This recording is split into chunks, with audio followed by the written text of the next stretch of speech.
PH John Wambach of Pro Guiding Outfitters is leading the charge in pursuit of a true trophy blue wildebeest. Swarovski Optic North America's Dean Capuano is joined by renowned writer and photographer Ron Spomer, and after an earlier encounter with a heavy-horned bull, the guys are energized in their quest for another chance. See that group over there? There he is. Stands behind the cow. Standing now, shaking his head. Yep. Stop, stop. These guys usually, they're pretty curious and they'll take a lot, but we've just been pushing them too hard. That's why now at this stage they've decided they've had enough. It's tough with that many eyes looking at you. The blue wildebeest roams the southern portion of Africa in large herds, from Mozambique in the east across to Namibia in the west. Herd bulls often exceed 600 pounds on the hoof, and an SCI Gold Award bull scores 81 inches or better with curling horns over 3 feet wide. You can fool 90% of them, but if one or two of them go, then they all take off. They'll take off, yep. They're stopping down there. Yeah. They stopped down in that little valley. They're feeding again. Yep. I think we could go over there. You've got a little bit of a rise and you could stay out of sight. I think you guys should try it. Yeah, we'll do. We had the bull right on his own with a cow in the open, and we only needed to close the distance. This was our job. We had to get there and make that shot. Okay, he must probably just up here, so you can get to the top of these rocks. Yep. And the other thing about hunting here at this time of year, and I think John said it best, it's like you're walking on Cocoa Krispies. It's the middle of the winter, everything's dry, everything cracks, there's a lot of rocks. You got a guy from the Northeast who's not that quiet to begin with, and it really takes some patience to be quiet, and you've got to be very careful with these animals. Oh boy, there's zebra also. Just up the stakes, eh? That's the bull on the left. He's that lead bull, right? Yes. Standing broadside. Yep, he's standing broadside. For the first time, he's all by himself. Nice clear shot. Oh boy. Hold on. All right, as soon as he gives me a shot. How far is it, John? That's 272. I'm dialed in. I'm gonna hold right on him. All right. Oh, shucks. Okay, he's moving. He's moving. Okay, luckily the others are staying. He's calming down. He's gonna stop. As soon as he turns broadside, I'm gonna take him. You do. Got the gun where it needed to be and took those last few breaths so I could really make a perfect shot. There he is. He stopped broadside. He's clear. You ready? Good. Great shot, Dean. 270 yards away. Perfect. Boy, did he go right down. I don't think we're ever gonna get on. Good shooting, man. Good shooting. That is tough to get on these herds. Oh, man. What do you say we go take a look at him? Oh, yes. Walking up to this creature, it's a feeling you can't even describe. They get bigger as you get closer to them. Man, is that a trophy? Look at the size of that, Dean. You know what you just shot? The rare hybrid. You made it with a Cape Buffalo, and that's what they produce. Man, that's big. We knew he was big, but that's a good animal. You see the features on these animals that really has allowed them to flourish here out in Namibia, and they're really just a cool looking animal. That's definitely one of the biggest ones I've been able to chase down, man. That's really a nice one. Dean did well. He shot that bull. He has a wonderful trophy. Well, now the work begins. Now that Capuano's connected on a huge blue wildebeest, it's Spomer's turn to go after its closest relative, the black wildebeest. The black wildebeest is a very unusual animal. They're so unusual. They've got this long tuft of hair right on their noses, the horns coming to the front, and they have this gallop like a horse and a white tail to boot. They always say that the black wildebeest was the last animal made from leftover parts. God got done and said, well, I got a little here, a little there, and he stuck it all together. They are a goofy looking, ungainly looking animal, but obviously they're supremely adapted to this desert environment. The curious-looking black wildebeest is native to the very south of Africa, and while they're smaller bodied than their blue brethren, their upturned horns earn higher SCI scores, with a gold award going to specimens in excess of 82 4/8 inches. Hey, there's some stuff out there. Yeah, right. Could be some black wildebeest. Yeah. Oh yeah. See if there's any big ones in there, Dean. When we saw this big herd of wildebeest out there, I looked off to the side and saw two, and one of them, just with my naked eye, looked awfully big and dark, and I said, man, that looks like a big bull over there. And John swung over with his binocular and said, yeah, that is a big bull. That's a good bull. Somebody needs to go after that one. Who's up for a wildebeest? You ever shoot a black wildebeest? No, but Well, you're not going to get to now either, because I'm going to shoot this one. He who hesitates doesn't get the black wildebeests. let's just take it easy and we'll try and get closest distance so that we can get that shot. They still don't know what we are, so they're standing around looking at us. And this black wildebeest, it's not like you're hunting a whitetail in heavy cover in Pennsylvania. They're not all that spooky. And as we're heading out there, not even really out of sight, but just taking our time, he's curious, wondering if he should run or not. Just keep going right Just at him. keep going straight at them. They're pretty curious, so. One animal goes, you're probably all going to go, but right now they're just curious.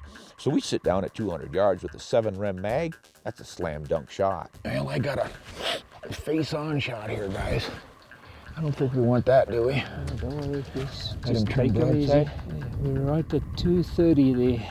Ron, I got that 200 yard setting, so why don't you go right to 200 and then maybe a click or two past Okay, 200. the green one's 200. It's 200. I'll go one click past it for 220.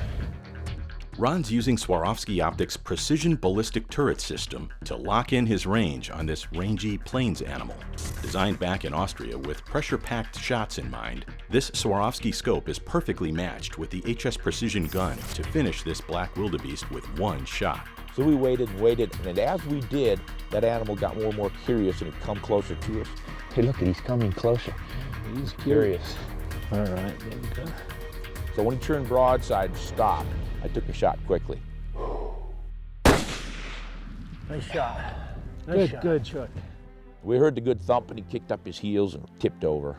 It was sweet. Just to the left. There he is. Left. Yeah. There he is. Nice animal. Beautiful. Just the ugliest poor animals that you can find, you know. Not the just one they say mud. God had leftover parts when he put them together. Yeah, Look at the eyelashes and stuff on it. There's just hairs all how over. gray he is. So Well now I done. suppose you're going to make me butcher this thing and take it home, huh? Yeah, I'm glad I didn't shoot him. Now I don't have to pack him out. Dean and John break away on a special quest for an antelope of a different stripe, the majestic oryx, prized throughout the hunting world for its exotic markings and saber-like horns. Well, we've been seeing animals all morning, but we got up on this little rock outcropping. And you can see for miles in either direction. It's moving that way. Yeah, they must be in this stuff over here somewhere. You can see it all the way. It does. You know, we talk a lot about the senses of all these animals down here, but you've got to think about it. They've got a lot of predators. If you had cheetahs and leopards and lions chasing you all day and all night, you'd be pretty sharp too. They run first and then they'll ask questions later.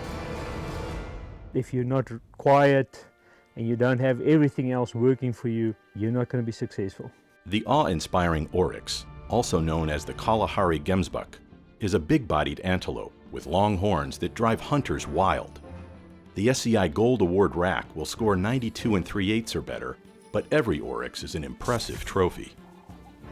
So we headed out from camp and it didn't take us long at all to spot a really nice oryx. And you could tell right off the bat he was a big, mature old bull. Okay, he's coming.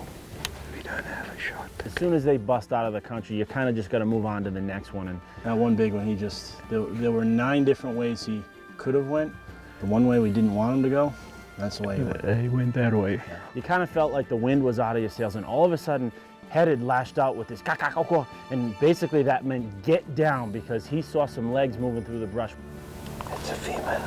Sure enough, just about that time, you could feel the wind kind of changing directions. And this female stepped out. We had a really good look at her, but as soon as our wind hit her nose, you could see it was perfect. And you know, that's one thing about these oryx. They are sharp. They both took off to one side. Yeah, he must have broken that way. We weren't quite sure if there was another male in there, might have took off in the other direction, but at least those 4 we saw were definitely females.